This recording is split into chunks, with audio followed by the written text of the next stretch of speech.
Hello friend, the great show off debate में आप सभी का स्वागत है। दोस्तों हाजिर हूँ आज एक नई डिबेट वीडियो के साथ। आज की वीडियो में हम देखेंगे कि कुछ लोगों को भगवा कपड़े पहनने वालों से भी दिक्कत होने लगी है।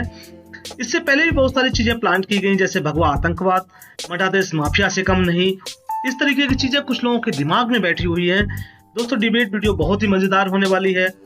आज फिर से विवेक श्रीवास्तव को ज्ञान का पाठ पढ़ाया गया है। दोस्तों वीडियो को अंत तक जरूर देखें और इसके साथ ही कमेंट बॉक्स में अपनी राय जरूर दें। तो चलिए दोस्तों वीडियो शुरू करते हैं। विवेक श्रीवास्तव जी, मैं आपसे पूछना चाहती हूँ, गेरुए वस्त्रों से क्या दिक्कत है इंडी अलायंस की पार्टियों को? क्या दिक्कत है हिंदू धर्म से, जहां कहा जाता है कि मठाधीश माफिया होते हैं, ज्यादा फर्क नहीं होता? क्यों ये कहा जाता है कि आतंकी हैं? क्यों? अगर कोई हिंदू धर्म को मानता हो तो वो आतंकी हो जाता है। पहले भगवा आतंक आया था, अब गेरुए वस्त्र नहीं चाहिए, सफेद वस्त्र चाहिए। अरे भैया, सफेद तो दिल होने चाहिए। काला दिल सफेद वस्त्र से क्या फर्क पड़ता है? जी, अब देखिए, मैं बात की शुरुआत यहां से करूंगा कि टाइम्स नाउ ऑफ भारत पे एक बहुत अच्छा इंटरेक्शन माननीय शंकराचार्य जी के साथ हुआ था। पूरी दुनिया ने उसको देखा, वायरल हुआ और आपके चैनल के उस प्रोग्राम की बहुत तारीफ हुई। और उसके अंदर शंकराचार्य जी से जब यह सवाल पूछा गया कि योगी आदित्यनाथ के बारे में आप क्या कहेंगे, तो ज्योतिषमठ के शंकराचार्य ने बोला कि एक आदमी दो पदवियों पर नहीं बैठ सकता, या तो वो सन्यासी है या राजनेता। और जिस दिन उस पीठ का महंत मुख्यमंत्री बना, सांसद बना, उस दिन से वो सन्यासी नहीं कहलाएगा, क्योंकि वो राजनेता हो गया है। उसका आशीर्वाद सबके लिए एक समान नहीं है, उसकी साधना पूरे विश्व के लिए नहीं है, वो सिलेक्टिव हो जाता है। ये मैंने नहीं कहा, ये आपके चैनल पे माननीय शंकराचार्य जी ने कहा। और इसी बात को अगर मल्लिकार्जुन खड़गे कहते हैं तो सब लोगों को दुख पहुंचता है। साहब की पॉलिटिकल स्टेटमेंट है। कितने पुलिस केसेस हैं माननीय मुख्यमंत्री उत्तर प्रदेश के ऊपर, जब वो बने थे मुख्यमंत्री, उसकी लंबी फेयर लिस्ट है। क्या इसको सन्यासी कहा जाएगा? मठाधीश और माफिया एक है। ये किस कंटेक्स्ट में कहा अखिलेश यादव जी ने? इसी कंटेक्स्ट में कहा कि आप भगवे को यूज करके इलेक्शन जीतना चाहते हैं। आप कहते हैं बटेंगे तो कटेंगे, कौन काटेगा? आप तो क्या आप ये कहना चाहते हैं कि देश में सिविल वॉर होना जा रहा है? क्या आप ये कहना चाहते हैं कि हिंदुओं की जमात एक तरफ से लड़ेगी, मुसलमानों की एक तरफ से लड़ेगी, हिंदुओं एक हो जाओ? आप कहना क्या चाहते हैं? आप पूरे राज्य के मुख्यमंत्री हैं, मुसलमानों के भी मुख्यमंत्री हैं, हिंदुओं के मुख्यमंत्री हैं। तो जब मुख्यमंत्री खुद डिवाइड करने की पॉलिटिक्स को करेगा, तो आप क्या उम्मीद करती हैं कि मल्लिकार्जुन खड़गे चुप बैठ जाएं, अखिलेश यादव चुप बैठ जाएं, डी राजा चुप बैठ जाएं, यहां बैठे प्रवक्ता कुछ ना कहें? हिंदू धर्म के नाम पर वोट ना मांगिए हर्षवर्धन त्रिपाठी जी, क्योंकि ये फाउल है। लेकिन मुस्लिम वोट अगर आप मांगे तो ये फेयर है, ये अलाउड होना चाहिए, इस पर किसी को सवाल नहीं पूछने चाहिए। और वहां महाराष्ट्र में जिस तरह की फेरिस्ट लिस्ट दी गई है कि कितना आरक्षण, कितना क्या, जो महाराष्ट्र विकास आघाड़ी को दी गई है और जिस पर सब हामी भर दी गई है, वो सही है। लेकिन हिंदुओं को एक होने को कहना ये गलत है, ये संविधान के खिलाफ है। क्या जवाब देंगे आज विवेक श्रीवास्तव जी को? नविका जी, सबसे पहले तो एक विवेक जी जब कहते हैं माननीय आदरणीय शंकराचार्य, तो मुझे अच्छा लगता है, देश के लोगों को भी अच्छा लगता है। और सचमुच ऐसे ही होना चाहिए। भले कोई कम्युनिस्ट भी हो, लेकिन हमारे जो हिंदू धर्माचार्य हैं उनका सम्मान इसी तरह से करना चाहिए। अभी मैं आज ही नविका जी बद्रीनाथ जी से लौट कर आ रहा हूँ। बात करेंगे तो जरूर होगा। पूरी बात तो नहीं, बड़ी खराब आदत है विवेक जी, आपकी बहुत खराब आदत है। गंदी आदत थोड़ा बंद कीजिए। कम्युनिस्ट होना मतलब सब गंदी आदत। मैं कह रहा हूँ देश की एकता की बात करेंगे तो सबकी तारीफ होगी।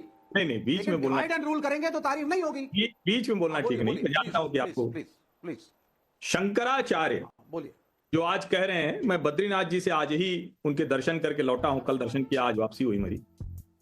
तो मैं सोच रहा था और अचानक मेरे मन में, जब मंदिर से दर्शन करके मैं लौटा शाम को स्वर्ण आरती, तो मेरे मन में प्रश्न आया कि आखिर आदि शंकर ने बद्रिकाश्रम पीठ की स्थापना उत्तर में क्यों की थी? तो ध्यान में आया दक्षिण में श्रृंगेरी, पूर्व में जगन्नाथपुरी और पश्चिम में द्वारिका।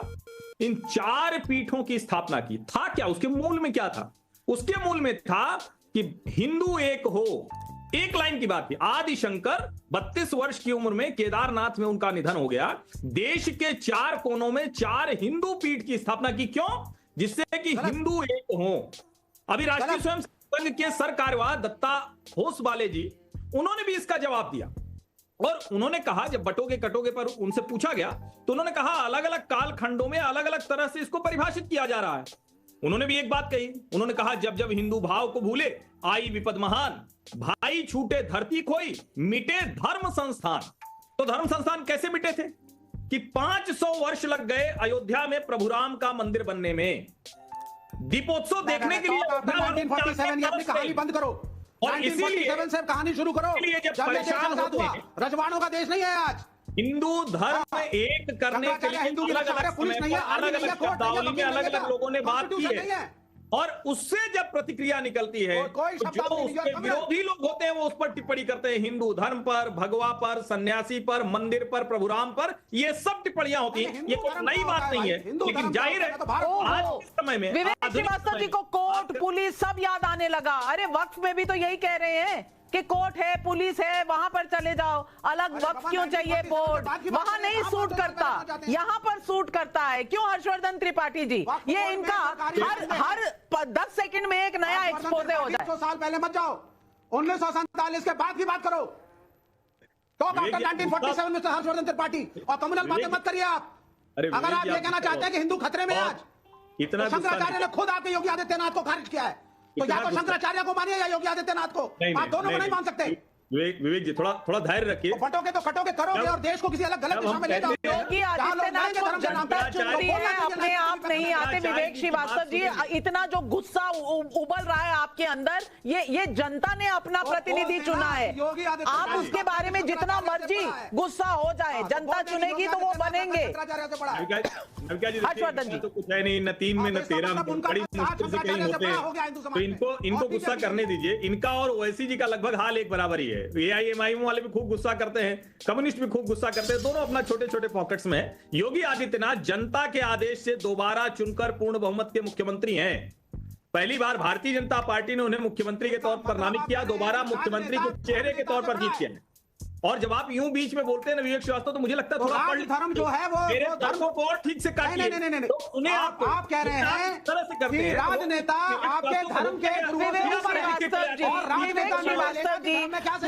मुझे समझ नहीं आता, आप लेफ्ट वामपंथी दलों से आते हैं, कहां से आते हैं? आप ही के जो मुख्यमंत्री हैं केरल में, पिनरी विजयन, वो प्रियंका गांधी को कह रहे हैं कि भाई आप तो जमाते इस्लामी से ले रही हैं सपोर्ट, आप कहां से सेक्युलर हो गई, और यहां आप अलग ही पाठ पढ़ाए चले जा रहे हैं। विवेक श्रीवास्तव जी, पहले आपस में तय कर लीजिए कि वामपंथी किस करवट बैठेंगे। लेकिन मैं दुष्यंत नागर जी आपको बताना चाहती हूँ जी, भगवे और गेरुए से बहुत दिक्कत है ना खड़गे जी को, कांग्रेस पार्टी को। अब कांग्रेस पार्टी, मैं एक बार बता दूं, योगी आदित्यनाथ जी ने क्या कहा? उन्होंने कहा भगवा लोक सेवा के लिए मैंने धारण किया है, सब कुछ त्याग कर धारण किया है। वे ना केवल भगवा धारण करते हैं बल्कि उसका प्रतिनिधित्व भी करते हैं, बल्कि भगवा वेशभूषा लोक कल्याण और राष्ट्र निर्माण के लिए करते हैं।